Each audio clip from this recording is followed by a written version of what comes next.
Assalamualaikum warahmatullahi wabarakatuh. Bismillah, alhamdulillah, langsung saja untuk kali ini saya akan mempresentasikan terkait dengan ujian akhir semester mata kuliah literasi digital kitab kuning. Yang pertama langsung kami akan menjawab terkait dengan pertanyaan yang nomor 1, yaitu pengertian. Pengertian daripada literasi digital kitab kuning adalah mengacu pada kemampuan untuk mengakses, memahami, menganalisis, dan menggunakan informasi dari kitab kuning dalam konteks digital, yaitu meliputi membaca dan memahami teks kitab kuning, mencari informasi, mengevaluasi kredibilitas, membuat konten digital, dan berkomunikasi dan berkolaborasi. Itu pengertian. Yang nomor 2, sejarah. Tradisi mempelajari kitab kuning telah berlangsung selama berabad-abad di pesantren, khususnya di Indonesia. Kitab kuning adalah teks-teks berbahasa Arab yang membahas berbagai topik agama Islam seperti fikih, tasawuf, dan tafsir Al-Quran. Di era digital, muncul kebutuhan untuk menjembatani tradisi pembelajaran kitab kuning dengan teknologi informasi dan komunikasi. Literasi digital kitab kuning menjadi salah satu solusinya.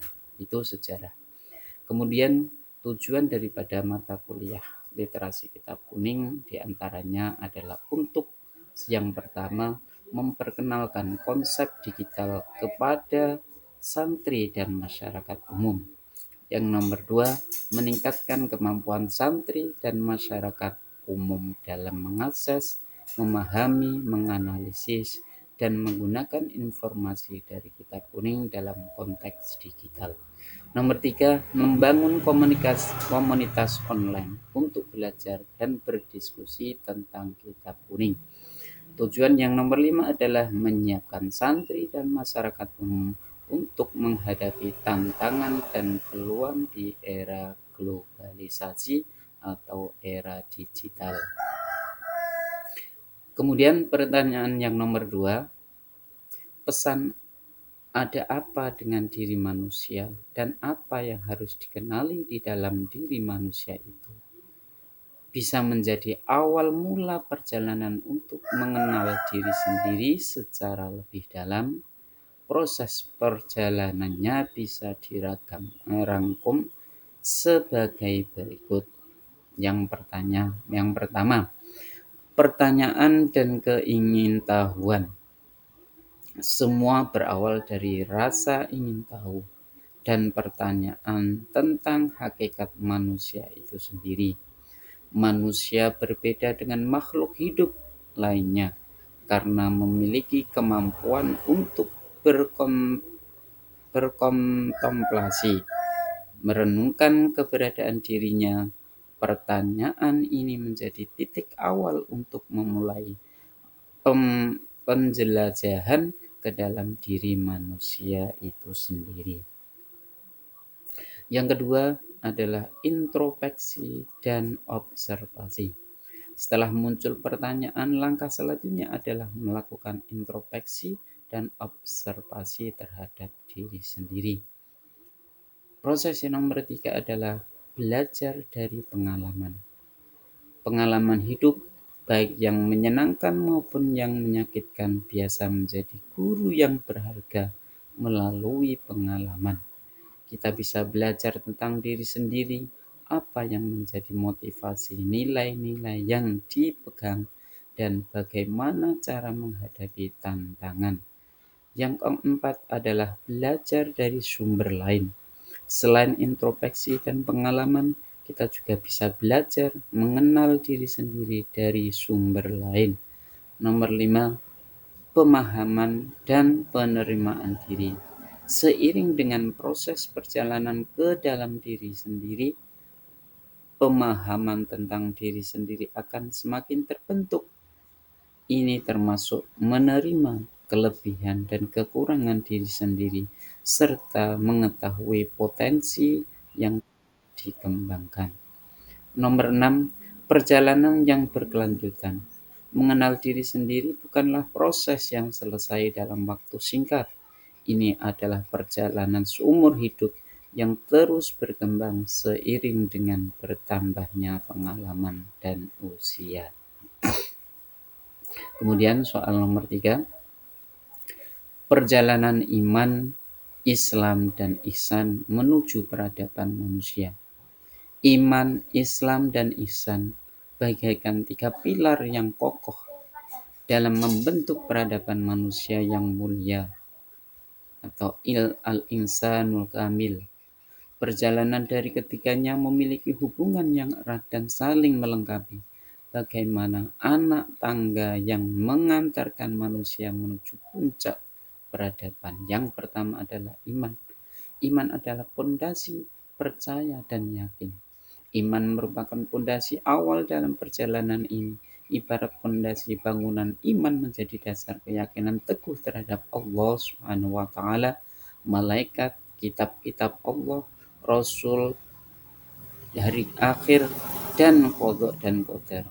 Iman ini menumbuhkan rasa cinta dan taat kepada Allah Subhanahu wa taala serta ketundukan terhadap segala perintahnya.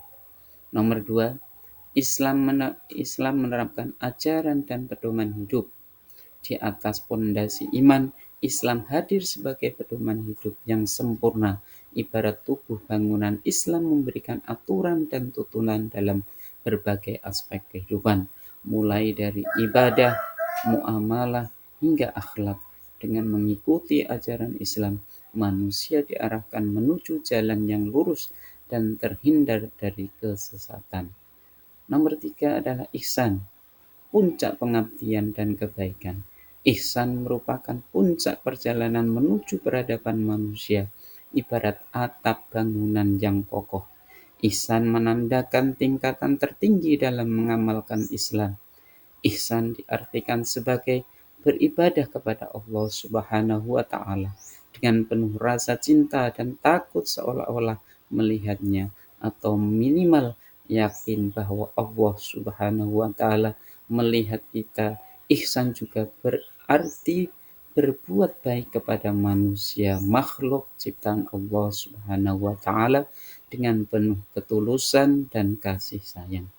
Perjalanan menuju peradaban manusia, perpaduan iman, Islam, dan ihsan melahirkan individu-individu berakhlak mulia dan bertakwa kepada Allah Subhanahu wa taala. Individu-individu ini kemudian menjadi pilar utama dalam membangun peradaban manusia yang berlandaskan nilai-nilai agama.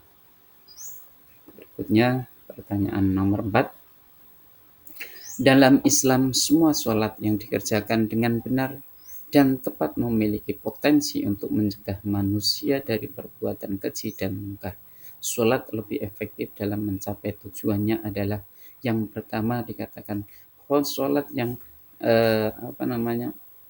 perbuatan terhindar dari manusia, mencegah perbuatan keji dan mungkar. Yang pertama, sholat yang dilakukan dengan khusyuk. Khusyuk berarti fokus dan konsentrasi penuh kepada Allah Subhanahu wa taala saat sholat. Yang kedua, ketika khusyuk, hati dan pikiran hanya bertuju kepada Allah Subhanahu wa taala sehingga godaan untuk melakukan perbuatan keji dan mungkar berkurang. Sholat yang khusyuk menjadi pengingat akan dosa dan pahala sehingga seseorang lebih termotivasi untuk berbuat baik dan menghindar perbuatan tercela. Yang nomor 2, sholat yang dilakukan tepat waktu. Melaksanakan sholat tepat waktu menunjukkan kedisiplinan dan kepatuhan terhadap perintah Allah Subhanahu wa taala. Disiplin dan kepatuhan ini diharapkan terbawa ke dalam kehidupan sehari-hari sehingga seorang terhindar dari perbuatan yang melanggar aturan. Yang nomor 3, memahami makna sholat. Ini sulit. Memahami bacaan dan gerakan sholat serta hikmah di baliknya dapat meningkatkan kesadaran tentang tujuan hidup dan pentingnya berbuat baik. Ketika seseorang memahami bahwa sholat adalah bentuk komunikasi dengan Allah Subhanahu wa taala, ia akan lebih sungkan untuk melakukan perbuatan-perbuatan yang tidak menyenangkan Allah Subhanahu wa taala. Yang keempat terakhir adalah sholat yang diikuti dengan amalan sholih.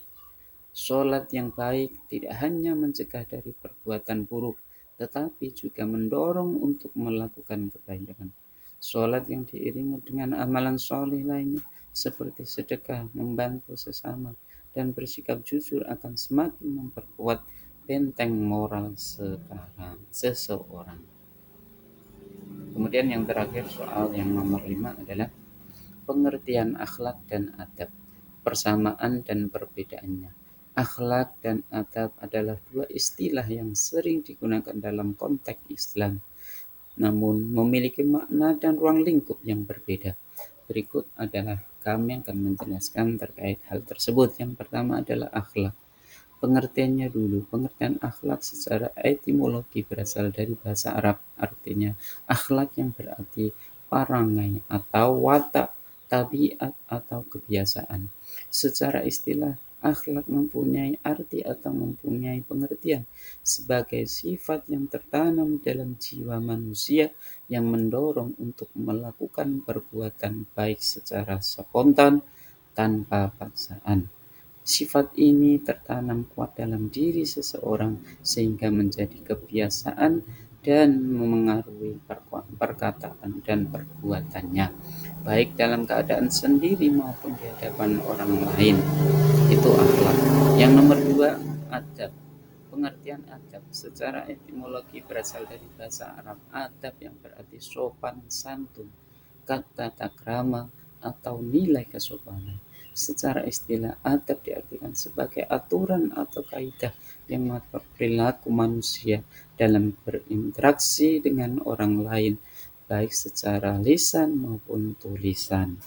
Adab berfokus pada aspek luar atau perilaku yang tampak, sedangkan akhlak berfokus pada aspek dalam atau sifat yang tertanam. Demikian untuk jawaban soal UAS MK Literasi Digital Kitab Kuning. Saya Amin Syaifuddin, kelas A25. Mohon maaf kurang lebihnya. Assalamualaikum warahmatullahi wabarakatuh.